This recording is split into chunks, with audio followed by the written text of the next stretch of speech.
الحمدللہ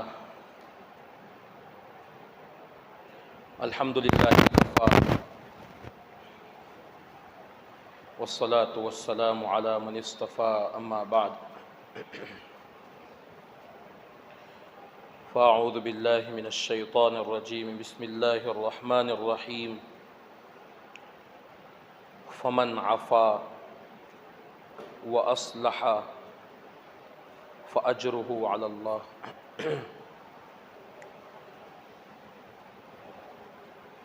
وقال النبی صلی اللہ علیہ وسلم الراحمون یرحمهم الرحمن ارحموا من فی الارض یرحمکم من فی السماء صدق اللہ العظیم وصدق رسولہ النبی الکریم ونحن على ذلك لمن الشاہدین والشاکرین۔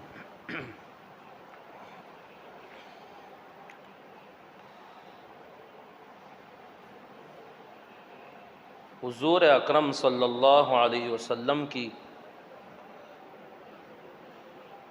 زندگی کا جب مطالعہ کرتے ہیں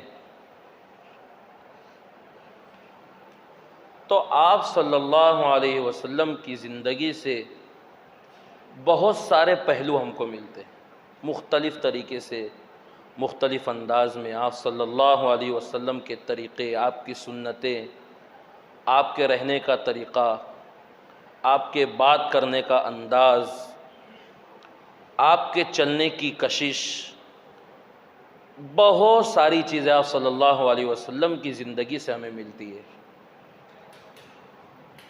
ایک بہت اہم چیز ہے جو نبی اکرم صلی اللہ علیہ وسلم نے اپنی زندگی میں چھوڑی ہے، وہ ہے لوگوں پر رحم کرنا۔ بہت مختصر سا معمولی سا لفظ رحم، لیکن اس رحم کے لفظ کے اندر پورا معاشرہ سما گیا۔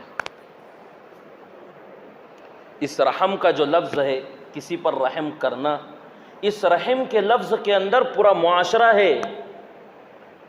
کوئی بھی معاشرہ ہو، دنیا میں کسی بھی طبقے کا معاشرہ ہو، کسی بھی مذہب کا معاشرہ ہو، بغیر رحم و کرم کے نہیں چل سکتا، نہیں چل سکتا۔ افراد سے معاشرہ بنتا ہے، اور معاشرہ یہ قوم کی جان ہوا کرتی ہے۔ اگر ہمارا معاشرہ ٹھیک ہے، اگر ہمارا معاشرہ درست ہے تو معاشرے کے لوگ بھی درست ہوں گے۔ معاشرے کے لوگ جب درست ہوں گے تو ہر طرف اچھائیاں اور بھلائیاں ہوں گی۔ اگر معاشرہ درست نہیں ہے، معاشرے میں برائیاں پھیلی ہوئی ہیں، قتل غارت گیری عام ہے، معاشرے میں نشہ کیا جا رہا ہے، شراب پی جا رہی ہے، بہت ساری برائیاں ہیں، معمولی سی معمولی باتوں پر جھگڑے ہو رہے ہیں، آپس میں معافی کا کوئی نظام نہیں ہے، ایک دوسرے کو معاف کرنا سیکھا ہی نہیں ہے، رحم کرنا سیکھا ہی نہیں ہے، تو اب ایسے وقت میں معاشرہ بگڑے گا۔ معاشرہ بگڑے گا تو معاشرے کے افراد بگڑیں گے، اور جب افراد بگڑیں گے تو چاہے محلہ ہو، چاہے شہر ہو، گاؤں ہو، چاہے ملک ہو، وہ کبھی بھی چین اور سکون کی زندگی نہیں گزار سکتا۔ قرآن مجید کی آیت میں نے آپ حضرات کے سامنے پڑھی، فمن عفا واصلح فاجرہ علی اللہ، کہ جب کبھی بھی تم پر ظلم و زیادتی ہو، کبھی تم کو کوئی گالی دے جائے، کبھی تمہیں کوئی بری بات کہہ دے، تمہیں مار دے، تمہیں ستا رہا ہو، تو ایسے وقت میں ہم چاہیں تو اس سے ہم بدلہ لے سکتے ہیں۔ قرآن پاک کی دوسری آیت میں ارشاد فرمایا گیا کہ بدلہ لیا جا سکتا ہے۔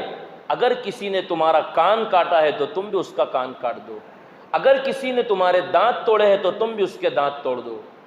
السن بالسن، اگر تمہیں کسی نے کچھ چوٹ دی ہے، کچھ زخم لگا دیا ہے تو تم بھی اس کے بدلے میں اس کو زخم لگا سکتے ہو، اس کو زخمی کر سکتے ہو، یہ بالکل تمہارا حق ہے۔ لیکن حضور اکرم صلی اللہ علیہ وسلم کے اوپر قرآن جو اترا ہے، کتنا زبردست قرآن ہے۔ وہ کہہ رہا ہے کہ تم بدلہ لے سکتے ہو، اور آگے کہتا ہے کہ فمن عفا واصلح فاجرہ علی اللہ، کہ بدلہ لے سکتے ہو لیکن تم معاف کر دو، آپس میں صلح کر دو، اس کا نتیجہ یہ ہوگا کہ کل قیامت کے دن اللہ تبارک و تعالیٰ تمہیں بہت سارا اجر دے گا، بہت سارا اجر دے گا۔ تم پر اللہ رحم کرے گا۔ آج تمہیں کسی نے گالی دی ہے، آج تمہیں کسی نے برا بھلا کہا ہے، تم چاہو تو اس سے بدلہ لے سکتے ہو، لیکن نہیں، تم اس پر رحم کرو، کرم کرو، اس کو معاف کر دو۔ آج تم اس کو معاف کر دو گے، کل قیامت کے دن اللہ تعالیٰ بہت زیادہ رحم کرے گا۔ قیامت کے دن کون انسان ہے جو پریشان حال نہیں ہوگا؟ 7 قسم کے لوگ ہیں جو اللہ کے عرش کے سائے میں ہوں گے، اس کے علاوہ تو باقی سب پریشان ہوں گے۔ آج ہم دنیا میں کسی پر رحم کریں گے، آج ہم دنیا میں معاف کرنا سیکھ جائیں گے، آج ہم اپنے معاشرے کو درست رکھیں گے، رحم کے ذریعے سے، کرم کے ذریعے سے، لوگوں کے درمیان صلح کرا کر اگر آج ہم اپنے معاشرے کو اس دنیا میں اچھا رکھیں گے، اس کا بدلہ کل قیامت میں دن اللہ تعالیٰ دے گا۔ الراحمون یرحمہم الرحمن ارحموا من فی الارض یرحمکم من فی السماء، کہ رحم کرنے والے تو وہ بندے ہیں کہ جن پر اللہ تعالیٰ کل قیامت کے دن رحم کرے گا۔ ارحموا من فی الارض، تم آج زمین والوں پر رحم کرو گے، یرحمکم من فی السماء، جو آسمان میں بیٹھ کر تمہاری ایک ایک حرکتوں کو دیکھ رہا ہے، تمہارے چلنے کو، تمہارے پھرنے کو، کھانے کو، پینے کو، تمہارے بات چیت کے انداز کو، جو تمہاری ساری چیزوں پر نظر رکھے ہوئے وہ رب تم کو دیکھ رہا ہے۔ آج تم زمین والوں کو معاف کر دو نا، کل قیامت کے دن اللہ تعالیٰ تمہیں معاف کر دے گا، کل تم پر رحم کرے گا۔ الراحمون، کیا حدیث ہے، الراحمون یرحمہم الرحمن، کہ رحم کرنے والے وہ بندے ہیں جن پر خود اللہ بھی رحم کرتا ہے۔ تم دنیا میں رحم کرو، اللہ تعالیٰ تم پر آخرت میں رحم کرے گا۔ یہ بات کہ رحم بہت بڑی صفت ہے، معاف کرنا، لوگوں کو درگزر کرتے ہوئے چلنا، اس سے معاشرہ بنتا ہے۔ آج ہم اپنے شہر میں دیکھیں، آج ہم اپنے ملک میں دیکھیں، غور کریں ذرا سا، کیا یہ صفت ہمارے اندر پائی جا رہی ہے؟ نہیں، لوگ معمولی بات پر لڑنے جھگڑنے کے لیے کھڑے ہو جاتے ہیں۔ ہم اپنے شہر میں دیکھیں کتنے سارے قتل کے واقعات سامنے ہیں۔ کچھ ہوا، ہم مسلمانوں کی تلواریں دوسرے مسلمان کے خلاف نکلنے لگ جاتی، ہماری بندوقیں دوسرے مسلمانوں کے خلاف نکلنے لگ جاتی۔ رحم کا مادہ ہی نہیں ہے، ذرا سا کچھ کسی نے کہہ دیا تو ہم اس کے اوپر تلوار تان دیتے ہیں، اس کی زندگی سے ہم کھلواڑ کر دیتے ہیں۔ حضور اکرم صلی اللہ علیہ وسلم پر نازل ہونے والا قرآن کہہ رہا ہے، من قتل نفسا بغیر نفس او فساد فی الارض فکأنما قتل الناس جميعا۔ کتنی بڑی بات قرآن مجید نے کہہ دی کہ وہ شخص جو کسی ایک انسان کو قتل کرتا ہے بغیر کسی جرم کے، تو گویا کہ اس نے پوری انسانیت کو قتل کی ہے۔ اللہ تعالیٰ نے یہ جان امانت دی ہے، یہ مال امانت دیا ہے، ہم کیوں دوسرے کی جان میں خیانت کریں؟ ہم معمولی باتوں میں جھگڑا کر لیتے ہیں، لوگوں کو قتل کر دیتے ہیں۔ اس کی معصوم سی جان ہے، اللہ نے اس کو جان دی ہے، اللہ کی جان دی ہوئی امانت ہے، اس امانت کا سوال کیا جائے۔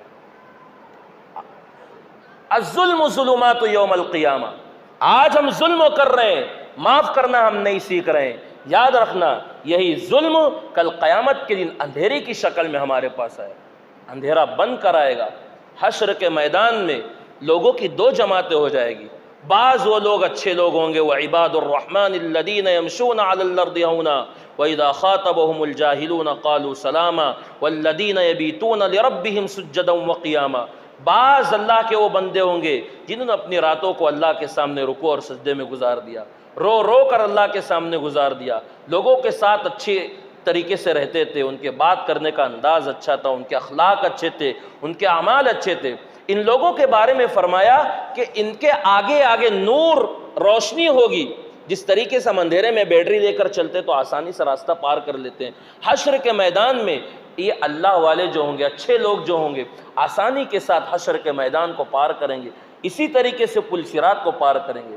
لیکن جو لوگ ظلم کرنے والے ہوں گے، ایک دوسرے پر رحم کرنے والے نہیں ہوں گے، گناہ کے عادی ہو جائیں گے، شریعت کا کھلواڑ کرنے والے ہوں گے، حضور اکرم صلی اللہ علیہ وسلم کی سنتوں کا مذاق کرنے والے ہوں گے، قرآن مجید کو مضبوطی سے تھامنے والے نہیں ہوں گے، گناہ کرنے والے ہوں گے، برائیاں والے ہوں گے، بدکاری اور سیئات والے ہوں گے، ایسے لوگ کل حشر کے میدان میں اندھیرے میں ہوں گے۔ ان کے لیے کوئی راستہ نہیں ہوگا کہ وہ چل کر اللہ کے پاس جائیں اور اللہ سے اپنی معافی مانگ لے۔ وہ لوگ دوسروں کو دیکھیں گے، وہ بہت سارے لوگ جا رہے ہیں، ان کے سامنے روشنی ہے، وہ چل رہے ہیں، کہ ان کو پکاریں گے، ارے بھائی ہم دنیا میں تمہارے ساتھ رہتے تھے، ابھی ہمارے ساتھ لے کر چلو۔ لیکن نہیں، ان دونوں کے درمیان ایک بڑی دیوار کھڑی کر دی جائے گی۔ یہ لوگ ادھر ہی پریشان نہیں کر، وہ لوگ اللہ والے جو ہوں گے اللہ کے پاس چلے جائیں گے۔ آج ہم اس دنیا میں ظلم کریں گے، اس ظلم کا بدلہ بھی کل ہمیں دیا جائے گا، رحم کریں گے، اس رحم کا بدلہ بھی اللہ تعالیٰ ہمیں دے گا۔ اس لیے آج ضرورت اس بات کی ہے کہ ہم اپنے معاشرے میں یہ جو سب سے بڑی خرابی ہے قتل غارت گیری کی، معمولی بات پر جھگڑا کر دینا اور گالی دے دینا، کچھ بھی ہوتا ہے ہمارے منہ سے سیدھا گالی نکلتی ہے۔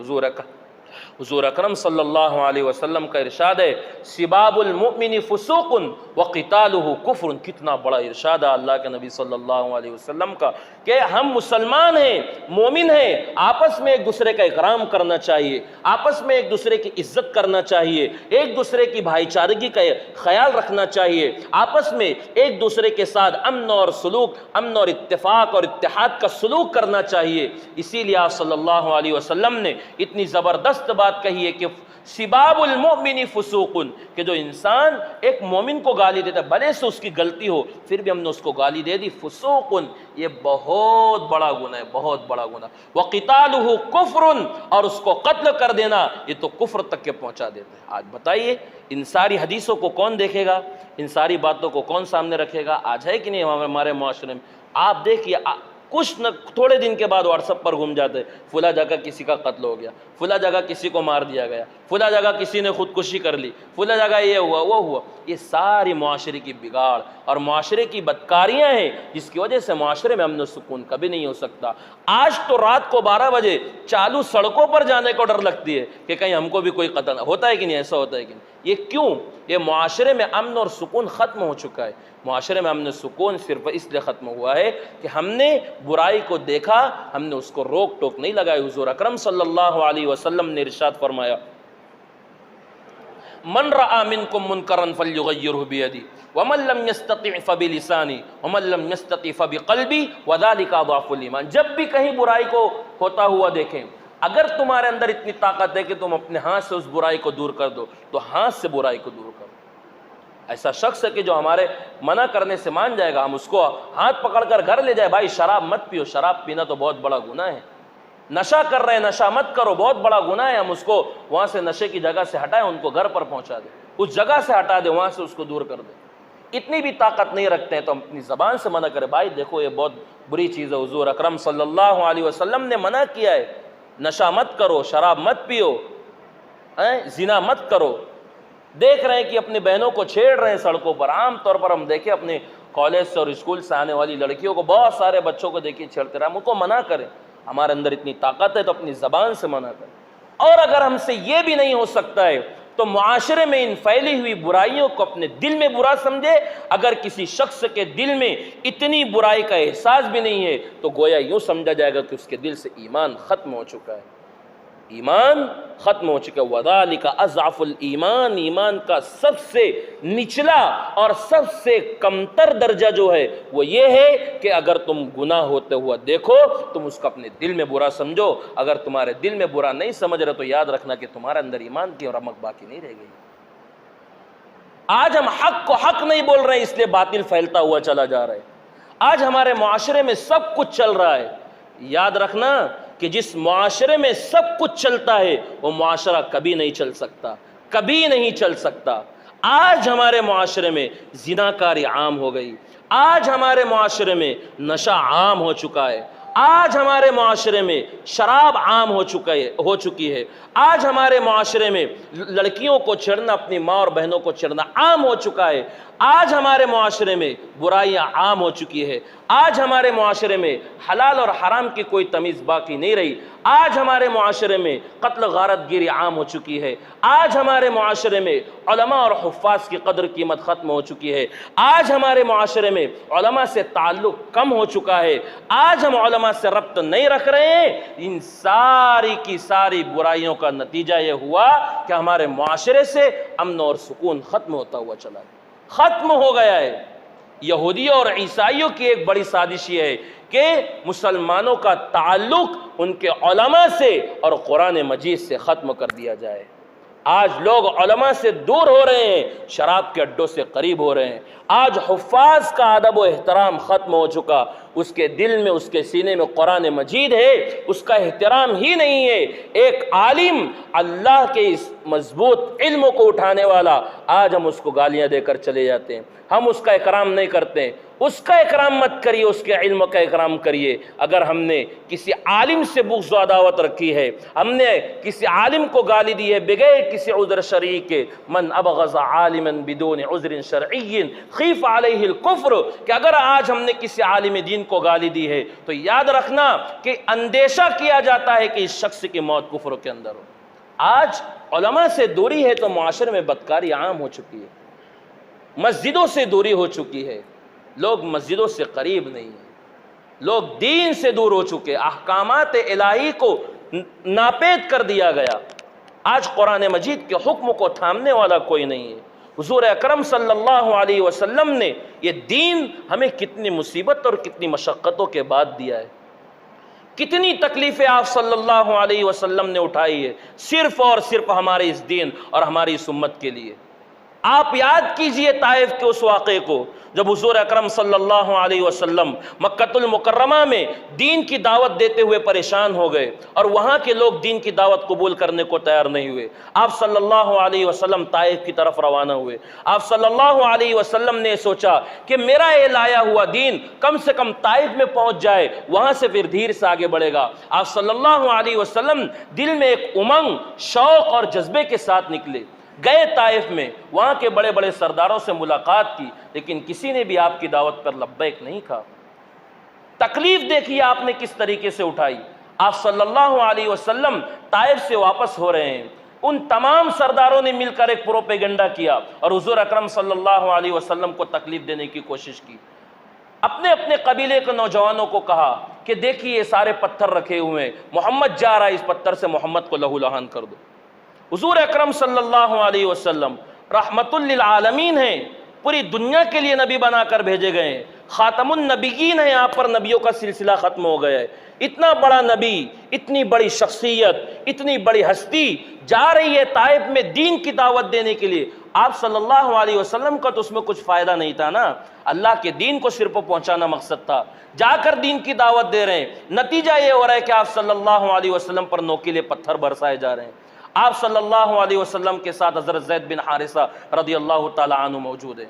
حضرت زید بن حارثہ رضی اللہ تعالیٰ عنہ بیان کرتے ہیں کہ میں نے دیکھا کہ آپ صلی اللہ علیہ وسلم کو چاروں طرف سے پتھر برسائے جا رہے ہیں، میں بھی کتنا سنبھال سکتا، جس طرف سے پتھر آتا میں اپنے ہاتھ کو یوں بلند کر لیتا کہ کم سے کم وہ پتھر میرے ہاتھ پر لگے، نبی کے مبارک چہرے پر نہ لگے، نبی کے دانت نہ ٹوٹ جائے، نبی کے چہرے پر زخم نہ آ جائے۔